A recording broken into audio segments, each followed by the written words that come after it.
ఇది నా వాగ్దానము. 2 కొరింథీయులు రాసిన పత్రిక 13వ అధ్యాయము 11వ వచనము.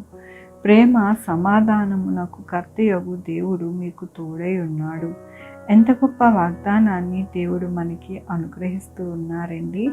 దేవుడు ఏమని సెలవిస్తూ ఉన్నారు అంటే, దేవుడు మనకి తోడుగా ఉండి ఆయన యొక్క కృపని మనకి అనుగ్రహిస్తాను అంటూ ఉన్నారు. దేవుని వాక్యంలోని ప్రభువైన యేసుక్రీస్తు కృపయు, దేవుని ప్రేమయు, పరిశుద్ధ ఆత్మ సావాసమును మీకందరికీ తోడయుట్టును.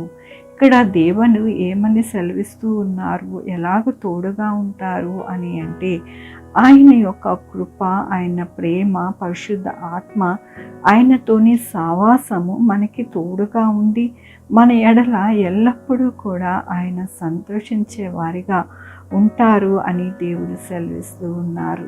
అదే దేవుని యొక్క ప్రేమ, అదే దేవుడు మనకి తోడుగా ఉండడము.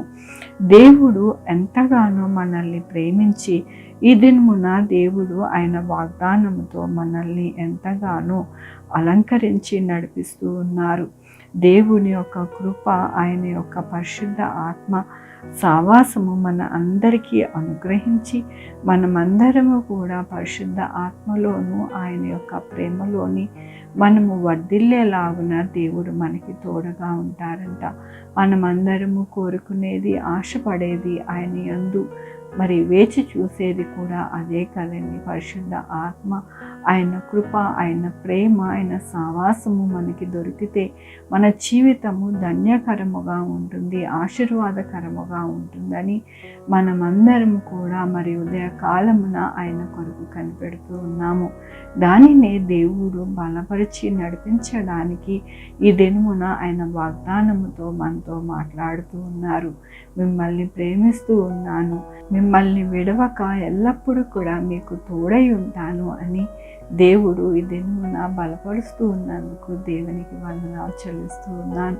ఈ దినమున పుట్టినరోజు, పెళ్లి రోజు, అనేక శుభదినములు చేసుకుంటున్నారు అందరికీ కూడా నిండారుగా శుభాకాంక్షలు తెలియజేస్తూ ఉన్నానండి.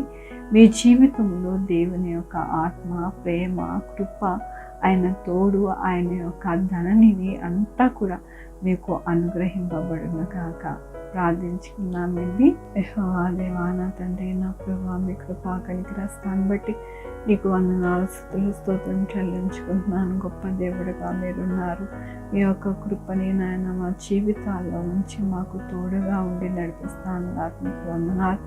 ఈ దినమున పుట్టినరోజు, పెళ్లి రోజు, అనేక శుభదినములు చేసుకుంటున్న వారందరినీ కూడా దీవించండి, ఆశీర్వదించండి. మా కొరకు ప్రార్థించమన్న వారిని నా ప్రభు వారి జీవితంలో మీరుండండి. వారి బిడ్డల భవిష్యత్తులో, వారి ఆరోగ్యంలో, వారి చేతి పనుల్లో, వారి ఉద్యోగంలో, ఇంకా ఏది కావాలనుకుంటున్నారో వాటిని అన్నిటినీ కూడా అనుగ్రహించండి.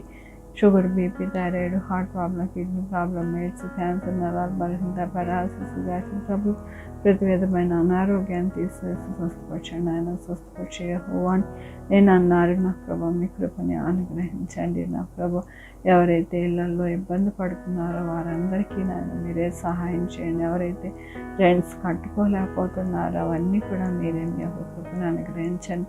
ఎవరికైతే ఆహారం లేక బాధపడుతున్నారో వారందరికీ ఆహారం దయచేయండి. ఎవరైతే నేను అప్పులతో బాధపడుతున్నారో వారి అప్పులని తీరులాగా సహాయం చేయండి. ఎవరికి ఉద్యోగం లేక బాధపడుతున్నారో ఉద్యోగాలు దయచేయండి. ఉద్యోగాలు పోకుండా సహాయం చేయండి.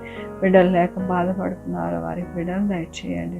ప్రభు బిడ్డలకి ఆయన సుఖమైన కాన్పు దయచేసి తల్లి బిడ్డ క్షేమం ఉండడానికి సహాయం చేయండి. నాయన ఎవరైతే నా ప్రభు మరి ఆ యొక్క ఒమిక్రాన్ కానీ కరోనాతో బాధపడుతున్నారో వారందరినీ మీరు దర్శించి స్వస్థపరచండి. నాయన స్వస్థపరచండి. నా ప్రభు సహాయం చేయండి. ఎవరికి రాకుండా మీ కృపని అనుగ్రహించండి. నాన్న బిడ్డలు రాకపోకలను తోడై ఉండండి. డాక్టర్స్ని, సెంటర్ వారిని, పోలీస్ వారిని భద్రపరచండి. ఎవరికి కూడా చలి హార్మ్ఫుల్ కాకుండా నాయన దగ్గు, జలుబు, జ్వరాలు లేకుండా మీరే సహాయం చేయండి. నా ప్రభు యేసయ్యా, నాయన ఎవరైతే ఉపవాసాలు ఉండి మీ కొరకు నాయన మీ మాట కొరకు ఎదురు చూస్తూ ఉన్నారు వారందరికీ నాయన మీ ఆత్మతో దర్శించి మీ యొక్క కృపని అనుగ్రహించమని కోరుకుంటున్నాను. ప్రతి విషయంలో మీరు సహాయం చేస్తున్నందుకు మీకు వేలాది వందనాలు చెల్లించుకుంటూ ప్రతి బిడ్డని మీ పాదాల దగ్గర పెడుతూ నా ప్రభు నా రక్షణ యేసుక్రీస్తు పరిశుద్ధమైన నామమున అడిగి వేడుకుంటున్నాను తండ్రి. ఆమేన్. తండ్రి, కుమార్, పరిశుద్ధాత్మ సదాకాలం మనందరికీ తోడయండును గాక. ఆమేన్. God bless you.